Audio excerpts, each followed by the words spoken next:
bringing hope the world over. Hope Channel.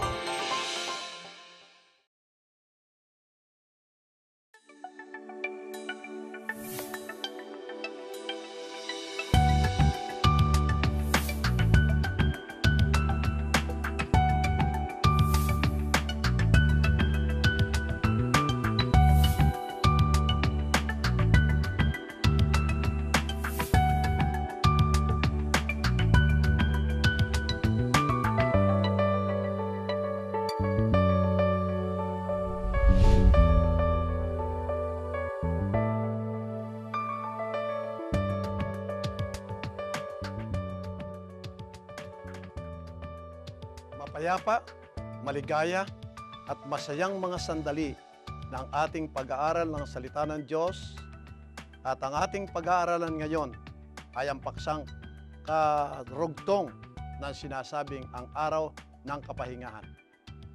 Ang inyong abang lingkod ay si Pastor Guillermo Gusilatar, ang inyong makakasama sa isang sharing ito ng ang araw ng kapahingahan. At umaasa kong kayong mga kaibigan, mga giliw na taga-subaybay at mga magulang ay hindi bibitaw sa ating pag-aaral ngayon. Ito po ay napakahalaga. At bago lubusan tayong magpalaot sa ating paksang tatalakayin, tayo muna mga kaibigan ay pansamantalang mananalangin. Hihilingin natin sa mahal na Diyos na bigyan tayo ng karunungan upang ating malaman ang lalim at ang luang ng kanyang pagmamahal sa atin. Tayo po'y manalangin. Mahal naming Diyos, dakilang manlalalang at tagatubos. Ngayong pong oras na ito ay kami magalang na lumalapit sa inyo. Amin pong ini-endorsyo ang aming pag-aaral. Kahit manawari, kasihan kami ng banal na Espiritu at aming malaman ang mensaheng gusto niyong ipaalam sa amin lahat ngayon. Ito po ay aming ipinapakiusap sa matamis na pangalan ni Jesus. Amen.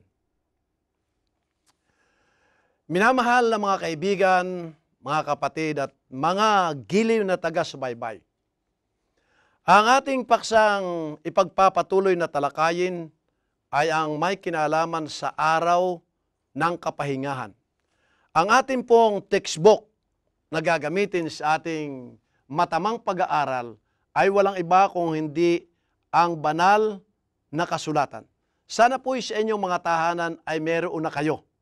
At kung kayo po ay wala pa, aking ipinapakiusap upang lalong maging maganda ang ating pag-aaral ay kayo po ay dumisponer o humanap, magdilihensya.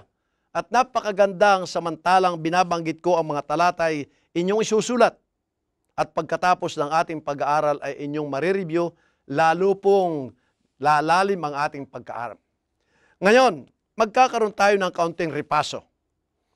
Atin pong tinalakay noong nakalipas na araw, yung pundasyon na ang Diyos pagkatapos ng kanyang lalangin, ang sangsinukob. Mga kapatid, ang sabi niya ay, siya ay nagpahinga. Ngayon, ang unang talata na ating babasahin dito ay yung nasa Henesis Kapitulo 2, versikulo 1 at saka 2. Ano po ang sinasabi? At nangyari ang langit at ang lupa at ang lahat ng natatanaw sa mga iyon. At ng ikapitong araw ay nayari ng Diyos ang kanyang gawang ginawa at nagpahinga ng ikapitong araw sa madlang gawa niyang ginawa. Talata 3. At binasbasa ng Diyos ang ikapitong araw at kanyang ipinangilin sapagkat siyang pinapagpahinga ng Diyos sa madlang gawang kanyang nilikha at ginawa. Dito po sa tatlong talatang ito na ating binasa, ay nagbibigay sa atin ng maliwanag na prinsipyo ng buhay kung paano inorganisa o itinatag ng mahal na Diyos ang araw ng kapahingahan. Ang araw ng kapahingahan, mga kaibigan ko, ay hindi lang para sa Diyos ito. Ito'y ginawa ng Diyos para sa atin, sa ating ikaliligaya. Kaya kahit manawari sa ating pasimulang pag-aral, ay alisin natin yung pubang sinasabing prejudice sa paksa na ating tinatalakay. Ito po ay napakahalaga at ito ay sa kapakanan ng ating pambuhay. Ngayon po, ano sabi ng talata ng Biblia? Nayari ng Diyos ng dakilang manlalalang ang sansinukob, ang langit at ang lupa at ang lahat ng naroroon. Sabi nga ang yung crowning act in God's creation ay yung pong paglalang ng Diyos sa tao sapagkat ang tao ay nilikha ayon sa wangis ng kadiyusan. Ngayon po, anong ginawa ng Diyos ng araw ni Kapito? Ang wika dito'y, siya ay nagpahinga. Numero 1. Ibig sabihin, huminto siya sa kanyang paglalang, natapos ng lahat. Hindi ang ibig sabihin ang Diyos ay napapagod. Wala po nun. Hindi po yon ang ating rumbo ng ating diskusyon o pag-iisip. Ang pagpapahinga, una ay ang paghinto sa kanyang manggawa. Ang puntos doon ay bakit ba ito'y ibinibigay sa atin ang isang halimbawa na ang tao ay dapat magtrabaho, pero ang tao ay meron ding utos ang Diyos na ikaw ay magpapahingalay. Bakit? Upang ang ating katawan ay muring ma-recharge ng lakas at kalusugan. Kaya dito ay sabi, nagpahinga ang Diyos. Tanong, bakit nagpahinga?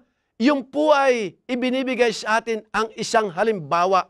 Halimbawa ng buhay upang tayo'y mapayapa at maligayang mabubuhay sa maraming araw. Kaya bahagi ng ating existence ang tayo ay magpahingang katulad ng Diyos. Numero 2, ang sabi rito, at kanyang ipinangilin. Ano ba ang salitang pangilin? Ito po ay kaakibat ng ating gawain ng pagsamba. Pagpuri sa dakilang lumikha. At ang susunod dito at ang ikapitong araw na kanyang pinagpahinga, ipinangilin, ay ginawang banal. Ang Diyos ay banal. Ang Sabado o ang araw ng kapahingan ay banal.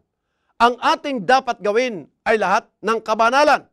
At ang taong makasalanan, kung tayo po ay sasamba sa tunay na Diyos at tunay na araw na kanyang itinakda at ginawang pagpapahinga para sa atin, abay di po tayo magiging banal. Ano ang mitiin ng Diyos sa atin? Tayo po nilikha, nagkasala, tayo kanyang tinubos, at gusto ng Diyos na muli tayong mapabalik doon sa orihinal na kalagayan na hindi na po tayo nagkakasala at ang proseso ng Diyos ng paggawa sa atin at paghahatid doon sa kabanalan ay tayo po'y susunod sa kanyang mga tagubilin at sa pagsunod, hindi po tayo malulugi. Malaking kapakinaban. So, ngayon ay ating nalaman na ang Diyos mismo ang nagtatag ng araw ng Sabat at siya ay nangilin, pinagpahinga niya at kanyang pinaging banal. Ang tanging layunin ay upang ibigay ang prinsipyong ito sa atin upang tayo makinabang. Ngayon, papaano natin malalaman ang araw na ito? Papaano tayo magpapasimula sa ating pagsamba, sa ating pangingilin na katulad ng Diyos? Binigyan po tayo ng tunay na maliwanag na sistema na malalaman natin kailan, anong oras magpapasimula ang isang araw. Dito po sa Henesis, Kapitulo 1, versikulo 5, ang sabi dito ay, at nagkahapon at nagkaumaga ang unang araw. Talatang 8, sinasabi rin, at nagkahapon at nagkaumaga ang ikalawang araw. Talatang 15, at nagkahapon at nagkaumaga ang sunod na araw. Hanggang pong doon sa ika-6 na araw, ang pasimula ay nagkahapon at nagkaumaga. Kaya sa Biblia, ang pasimula ng araw ay yung hapon. Paglubog ng haring araw ay katapusan iyon ng araw na yon at pasimula ng panibagong araw. Kaya po ang Sabado, ang ikapitong araw na itinalaga ng Diyos doon sa unang salinggo ng kanyang paglalalang, ang pasimula ay nagkahapon at nagkaumaga. Kung magkagayon, ang pangingilin, ang pagpapahinga, ang pangingilin, at ang pagsamba, dapat ay pasimula rin natin ay yung paglubog ng araw, pagkatapos ay yung pong paglubog uli. Hindi yung pagsikat o di kaya hating gabi. Mali po yun. Kung sabagay, sang-ayon sa mga negosyante, kung sabagay, ang mga negosyante, wala yang inaraw-araw, basta nagninegosyo, walang oras yan. Pero sa atin, na mga taong gusto natin sumunod sa mahal na Diyos, ni kahit ikay isang negosyante, ni kahit ikay isang profesor, o doktor, o anuman ang iyong tinatrabaho, ayon sa talents na ibigay sa iyo ng Panginoon, nararapat lang po na tayo ay magpahinga, na tayo ay mangilin, na tayo ay sumamba, magbanal, sapagkat yun ay kaakibat at bahagi ng ating existence sa buhay na ito. Ngayon, so alam na natin na ang pasimula ng ating pamamahinga ay dapat paglubog ng araw at ang katapusan ay paglubog din. Kaya nga po, mga minamahal ko mga kaibigan, ano ang nangyari sa bansang Israel? May karanasin sila. Alam nyo mga kaibigan, maraming kontrobersya sumusulpot yung mga filosofiya, mga pilosopo ng mga tao, na ang wika ay kahit naman ng araw ay tayo pwedeng mamahinga. Gawin natin, lalo-lalo na yung kaibigan ko, pag ako ang wika may sakit, ako nagpapahinga. Alright. Yun po ay mga sabi lang, pero hindi po yun ang nakalagay sa Biblia. Ngayon, ang tanong dito ay, nung panahon ng bansang Israel, paano natin mapapatunayan na nangilin din ang bansang Israel? Marami ng tao nun. Abay, doon sa karanasan nila. Diba ang sabi nila, mahal na Diyos, sarap naman ang karne. Sa Ehipto ay kami nagsasawa kahit na kami nasa pagkaalipin.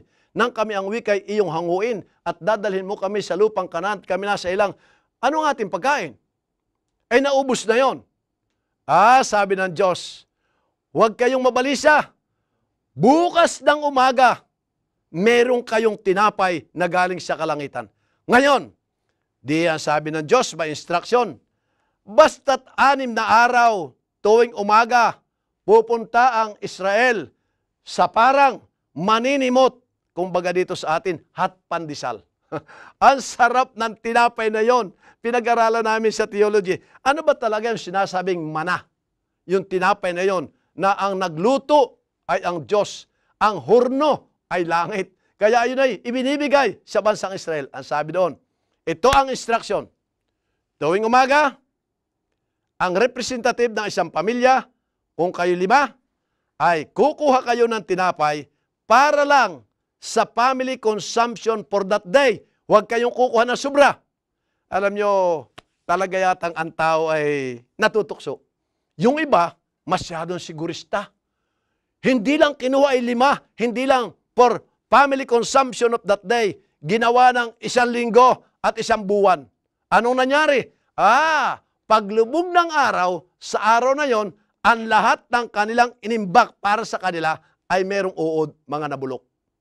Ngunit, doon sa mga sumunod, maligaya sila sapagkat yung palang tinapay na yun ay palagi nang mainit Yun ang sarap sa talaga. Alam mo, ang pagpapala ng Diyos, pag atin sununod, palaging for our own benefits. Ito ang sistema.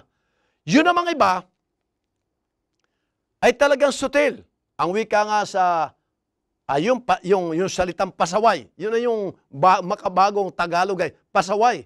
Matigas ang ulo. Ang sabi nila, teka, baka bukas ang wika ay hindi nalalagpak, kaya ang wika ay dudublihin ko. Merong mga pangyayaring ganun, kanilang sariling kuro-kuro.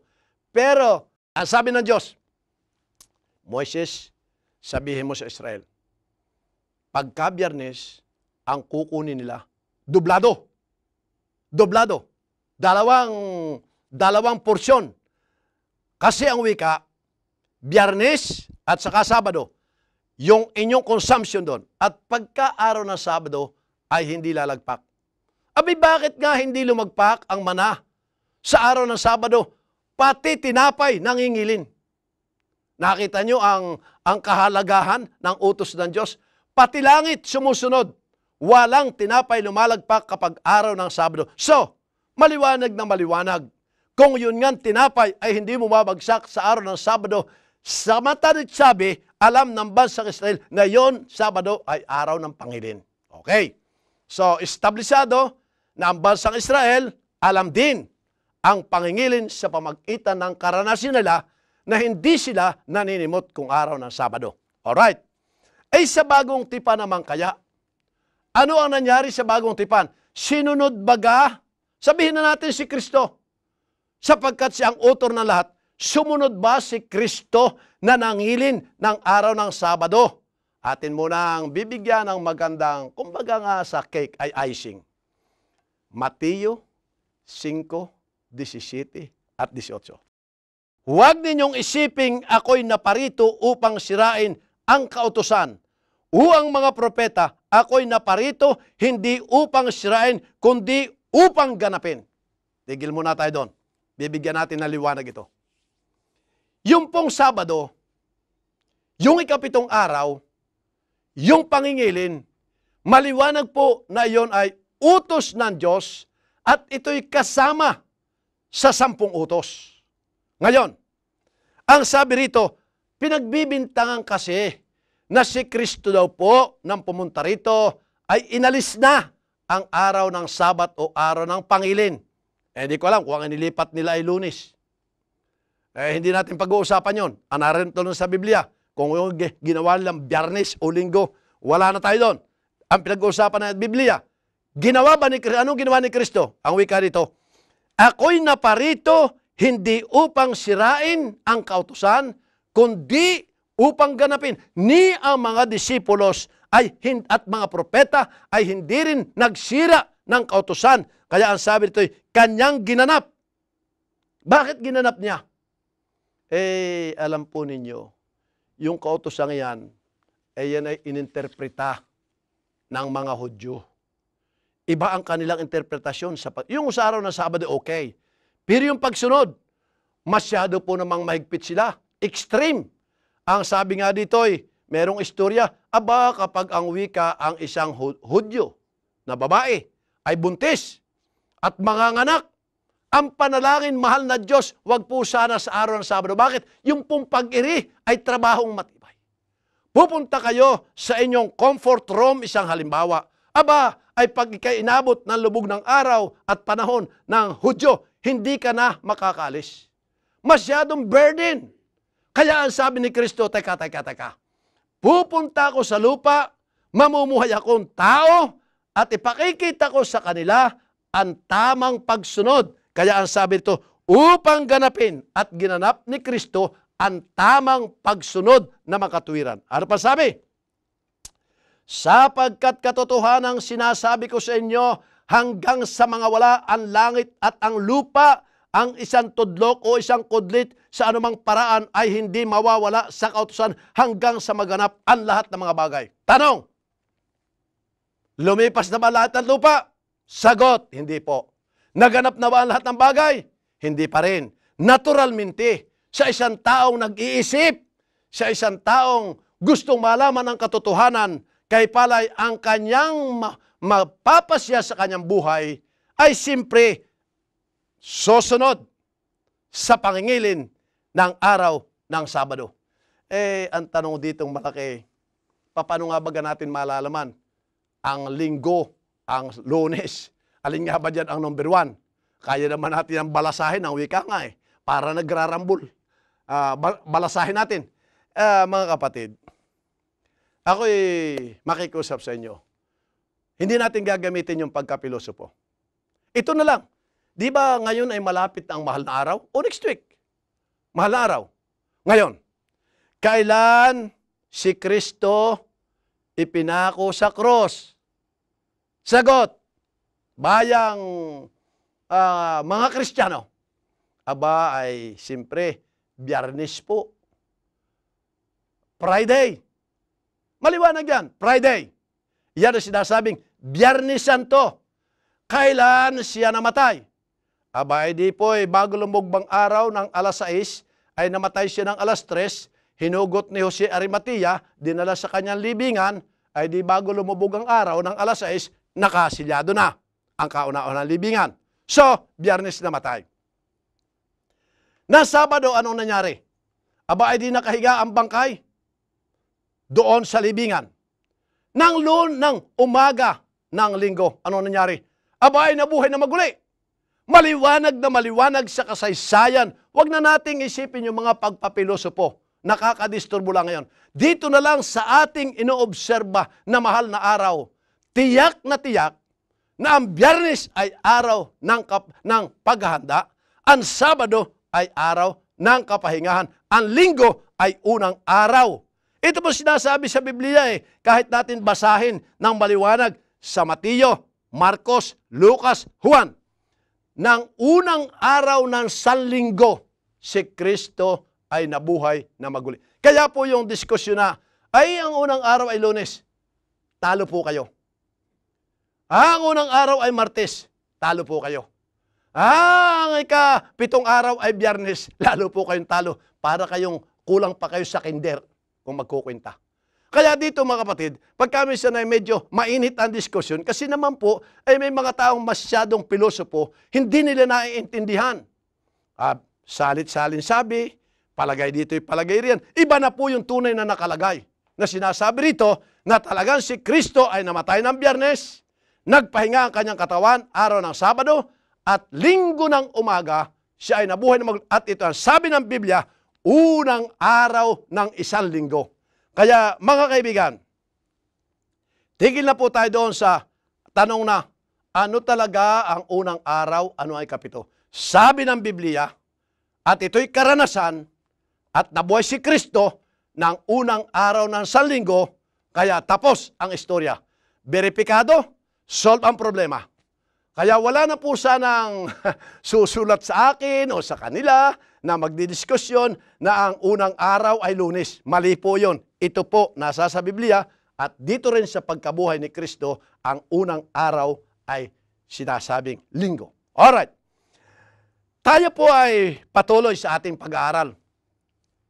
Tingnan po natin yung sinasabi rito sa Mateo 15:9. Mateo 15:9, atin pong buksan. Napakagandang talata ito. Mateo 15:9. Ang sabi rito, pasensya na po at medyo masakit ang tunog ng talatang ito. Pero ito siya ay kabubuti natin. Ang sabi rito, datapwat, walang kabuluhan ang pagsamba nila sa akin na nagtuturo ng kanilang aral at pinakaaral ang mga utos ng mga tao. Medyo masakit po. Ano sabi ng ating Panginoon Kristo? Siyempre, sasamba tayo sa araw ng Pangilin. Pupunta tayo sa simbahan sa araw ng pagsamba. Anong araw? Ika-7 araw. Anong pangalan ng araw? Sabado. Maliwanag. Ngayon, kung tayo ay pupunta sa simbahan, okay. Tayo ang week ay pupunta sa simbahan, tayo ay sisimba, naroon na tayo sa kapilya o sa simbahan na malaki o sa katedral, okay, tayo sisimba. Ngayon, ang puntos dito ay, anong araw kayo sisimba? Anong araw kayo pupunta sa simbahan? Ang sabi, ako'y ang wika ay di sa Linggo. O sabihin natin, ay Lunes, ay Martes kaya, Biyernes kaya, Huwebes. Merong mga tao sumisimba ng Huwebes Bayaan mo silang mapagod. Pero ang sabi rito, walang kabuluhan. Ulitin ko, walang kabuluhan. Ano po sabi ng Biblia? Walang kabuluhan ang pagsamba niyaon na ang sinusunod ay utos ng tao at hindi ang utos ng ating Diyos. Tapos na naman ang istorya.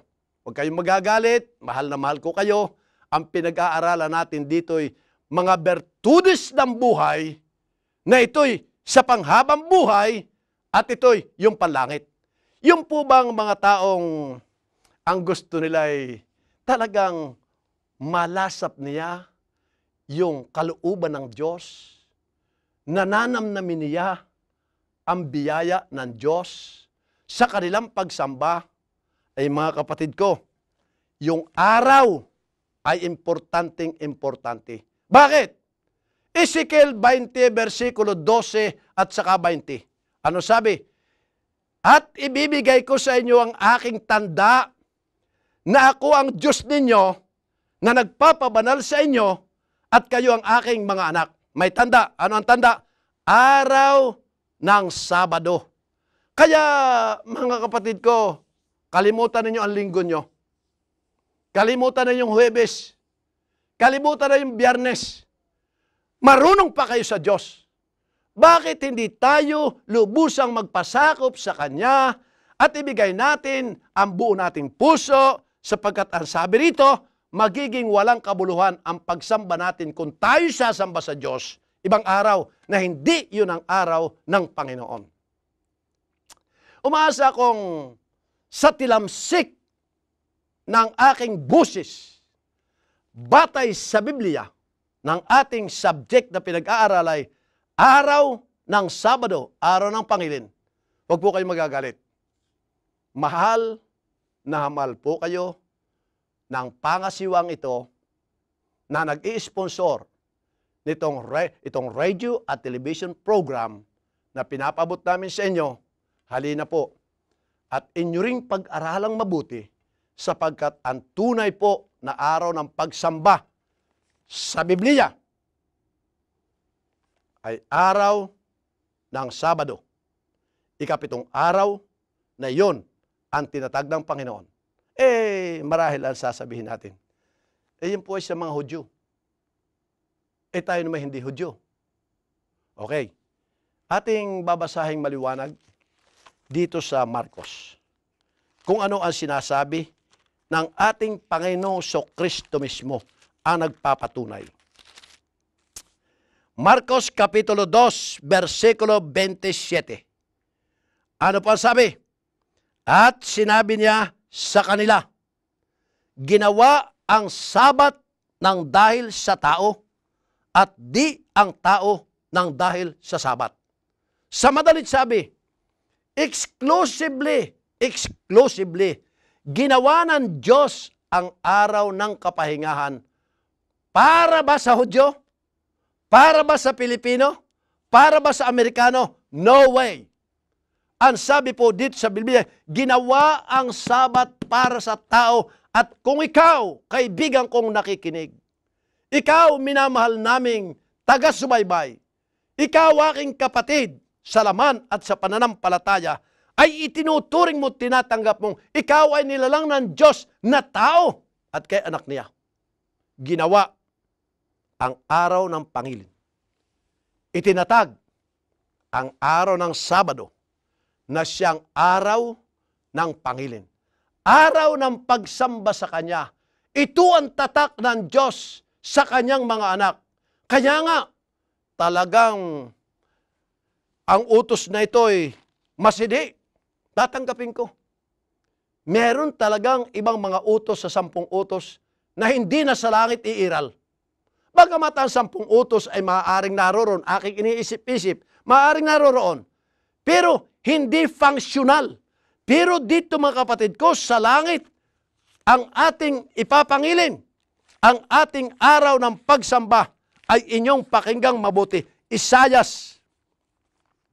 Dito po sa huling aklat, sa huling mga kapitulo ng sulat ng propetang si Isayas, ang tanong dito, ito bang pangingili ng araw ng Sabado ay sa lupa lang?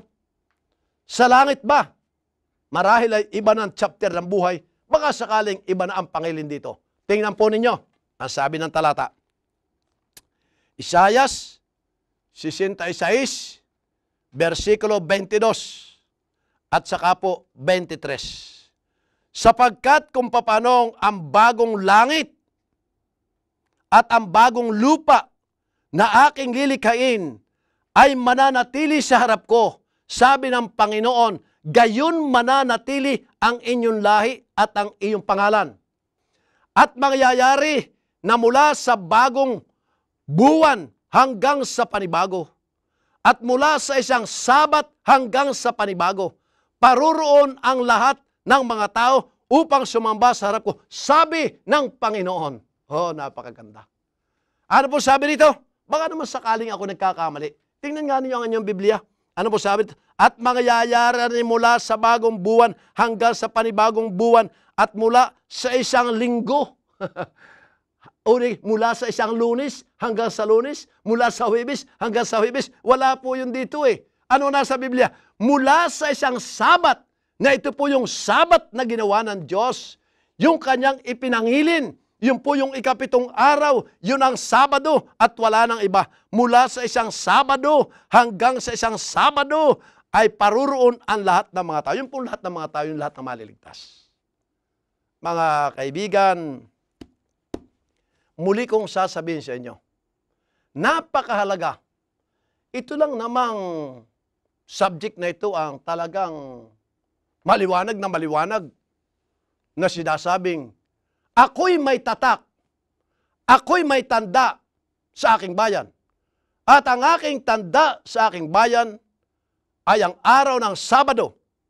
Sila ay mangingilin, katulad ko na nangilin. Ang Diyos po kasi ay nangilin eh. At tayo ay nararapat mangilin na katulad ng pangingilin ng Diyos. At yun ang legacy na iniwanan sa atin ng mga tao.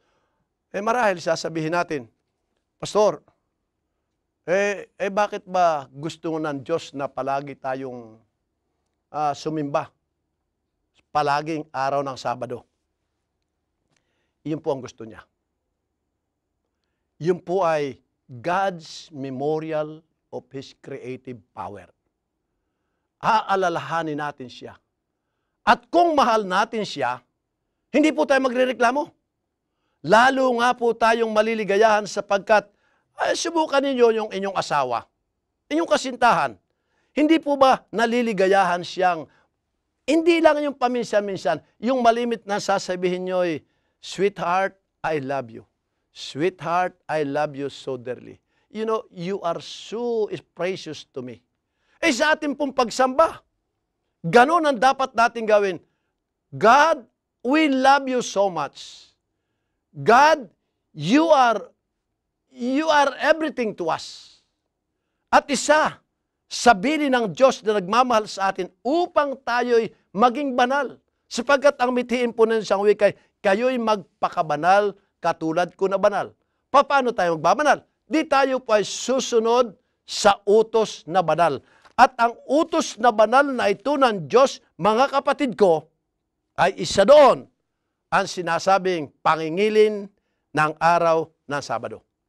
Ngayon, sa ating pagsamba, sana'y hindi nagagasta ang ating oras sa walang kasaysayan. Dito sa aking binasa kanina sa inyo ang sabi rito walang kwenta ang pagsamba nila. Sa akin, sabi ng Diyos, na ang sinusunod naman ay utos ng tao at winawalang bahala ang aking utos o inilalagay sa isang tabi at ang sinusunod nila yung sariling kuro-kuro, palagay ko'y tama, palagay ko'y tama. Meron namang ibang nangingilin sabi, ay kami pumupunta sa simba. At actually, patawarin niyo ako, yung mga ibang sumisimba, hindi naman nangingilin sumisimba. Pumupunta sa kapilya, pumupunta sa simbahan, pero pagkatapos ng simba, naglalasing, nagsasabong, nagsusugal. Kanilang buhay yon. Pero dito sa Biblia, hindi ganun Talagang walang kwenta ang ganong pagsamba na para bang idinadaos laang ng kaunti. Wala sa puso, pagkatapos nun, kakalimutan na ang Diyos. Dito iba Ang Diyos sa araw na yon, dapat ang ating pag-iisip ay laging nasa sa Kanya. Awit ng papuri, awit ng pasasalamat, awit ng kaligayahan, sapagkat tayo'y pinagpapala ng Diyos, iniingatan tayo araw-araw, kailangan ang ating pagsambay. Yung po bang kung sabi, very meaningful. Makasaysayan sa ating buhay. Kaya nga't ang sabi rito walang kwenta ang pagsamba. Meron namang mga taong, tingnan ninyo, nakakaawa. Makapal na ang tuhod sa kaluluhod. At ito namang kamay ay may kalyo na sa kabibilang ng panalangin. Mga kapatid, isipin natin mabuti. Sa ating palagay, makabubuti yun. Sa Diyos, wala pong kwenta. Tayo nag-aaral upang tayo ay matuto. Ang aking pakiusap, mga minamahal kong mga kaibigan, ang aking pakiusap, mga mahal namin at iginagalang na taga-subaybay. Halina at buksan natin ang ating mga puso. Buksan natin ang kaunti pa ang ating pag-iisip. Ang naisin natin ay yung kalooban ng Diyos na para sa atin. Sabihin natin sa Kanya, mahal na Diyos, gusto ko yung gusto mo. Susunod ako sa gusto mo.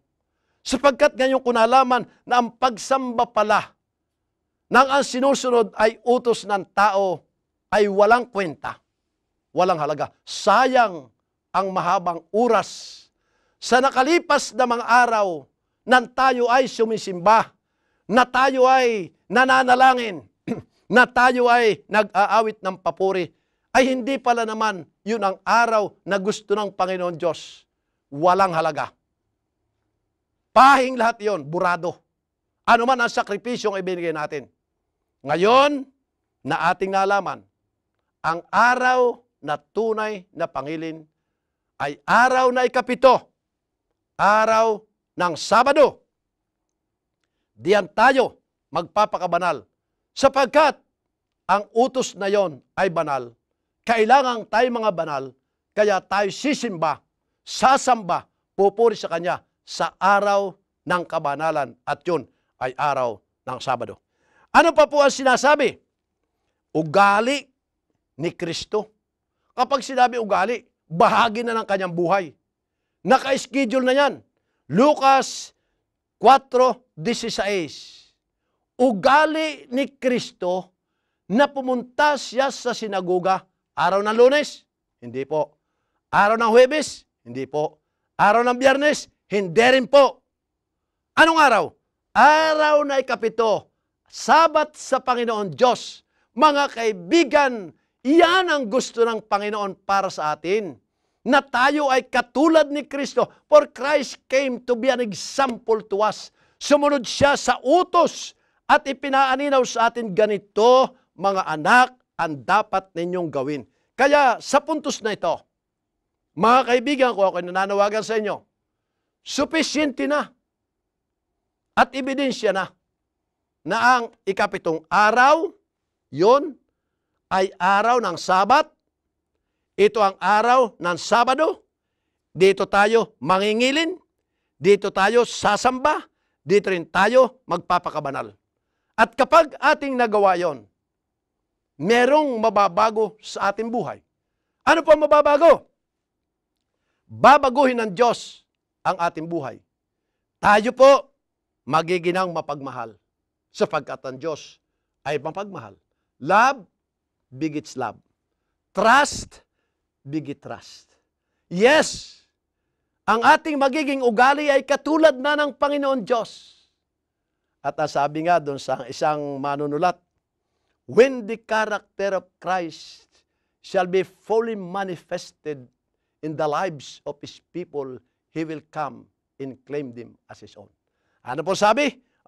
Kung ang ugali nga ni Kristo, ang wika na pagpapakabanal, mapagmahal, ay siya ng ugali ng kanyang mga anak dito sa lupa, darating na karakaraka si Kristo at kukunin sila at dadalhin niya at kiklaim as His own. Pagod na rin tayo sa mundong ito. Sa ating kinabubuhayan, mahirap ang buhay. Kinakailangan tayo maging nasa sa Diyos. Isa itong paraan kung paano tayo lubusang mapapalapit sa Diyos, mga kaibigan. Yun tayo ay mangingilin ng araw na ikapito. Tayo ay sisimba doon sa araw ng Sabat. At ito pong araw na ito, uulitin ko pang minsan, araw ng Sabado. Hindi po Lunes, hindi rin po Linggo, lalo namang hindi Huwebes, at lalong hindi Biyernes. Ito po'y araw ng Sabado, araw ng pangilin. Mga gili kong mga kaibigan, ang oras ay nagtutumuling. sa susunod na serye na kayo aking iniimbitahan, tatalakayin natin, bakit ba ang orihinal na talagang pangilin ay araw ng Sabado? Bakit ba yan ay napalipat sa Huwebes? Bakit ba ay napalipat sa Biyernes? Bakit ba ay napalipat sa Linggo? Tatalakayin natin yan. Kaya huwag kayong bibitaw, mga minamahal kong mga kaibigan. May isa pa tayong serye tungkol dyan. Exclusively, tatalakayin natin yang kung paano lumipat ang tunay na pangilin doon sa huwad na mga araw. Salamat ng maraming marami. At tayo mga kaibigan ay mananalangin. Ating hihilingin sa mahal nating Diyos na kahit manawari, pagkalooban niya tayo ng lakas ng loob na ating pag-isipang mabuti, pagpasyahan natin, at tayo lumakip sa Kanya. Halina po at tayo ay manalangin. Dakila naming Diyos, kayo na manlalalang. Kayo po na aming tagapagligtas. Kayo na nagmamahal ng labis. Kayo na nagsusustinto sa lahat ng aming mga pangangailangan.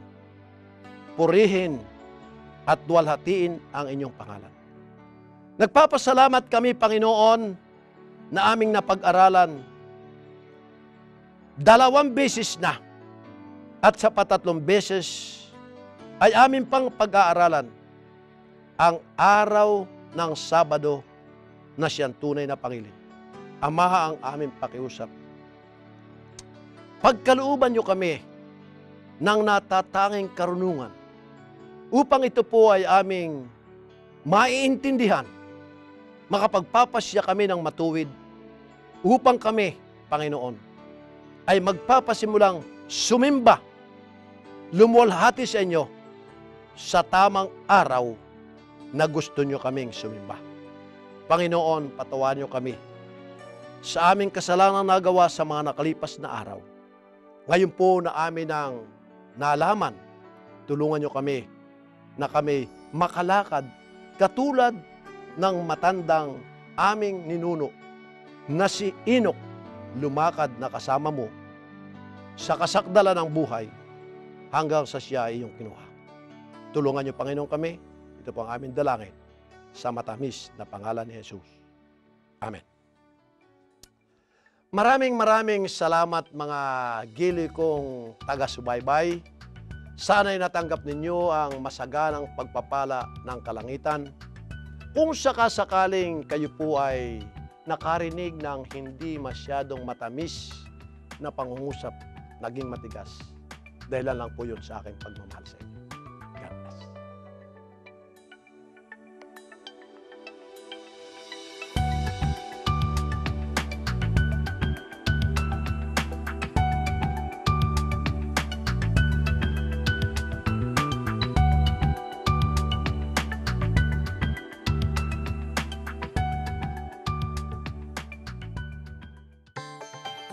Bringing hope the world over. Hope Channel.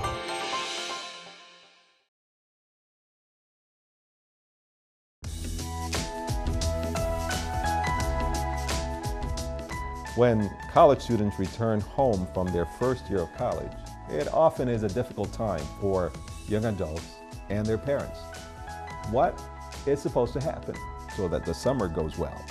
Well, this is a very challenging time for both parents and teens, because when teens go away for the first time to college, there's a transition that takes place in their lives that parents are not there to observe for the very first time. So they've gotten used to making decisions on their own. Even though there's a certain curfew that they may have to observe, they basically get to go and come as they please. At the beginning of the summer, you need to talk. Talk to each other. Set the ground rules and agree. And if you're running late, students, call your parents. Let them know. Everyone has to be accountable. No matter how old you are, accountability is key.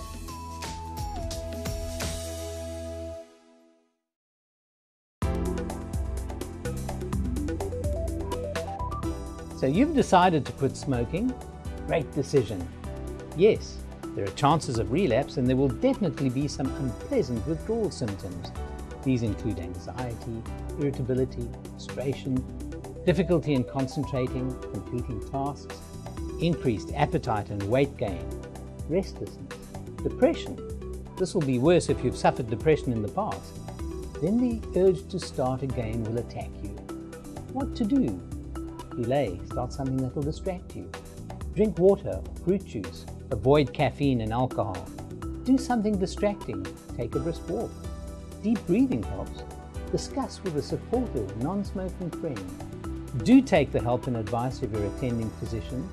Depend on the power of God, which is outside of yourself, and break the habit. Be in too. Join the Hands of Hope Ministry, a visionary group of Christians rapidly spreading the gospel to all the world, every minute of every day. In large, crowded cities, in high-rise apartments, and in countries where missionaries lose their lives, Hope Channel is there, making a difference and changing lives. After traveling the globe for nearly 40 years sharing the gospel of Christ, I know of no better way to communicate the gospel than television. You can be a hand of hope in giving the gospel to spiritually hungry people. As a Hands of Hope member, you'll receive monthly reports on Hope Channel's global progress, thrilling mission stories on DVD, and a membership card that allows you 10% off all your book purchases at Adventist book centers across North America. So write, call, or visit us online to receive your free Hands of Hope brochure to learn more about how you can make a powerful difference in God's work with the Hope Channel.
From the 7,107 islands of the Philippines comes our sun-kissed warm congratulations to Hope Channel's newest milestone. We are proud to be a part of the Hope Channel team. This is the Lord's work. He will carry us through. And Team Philippines is with you all the way. To the worldwide ministry of the Hope Channel, Mabuhay!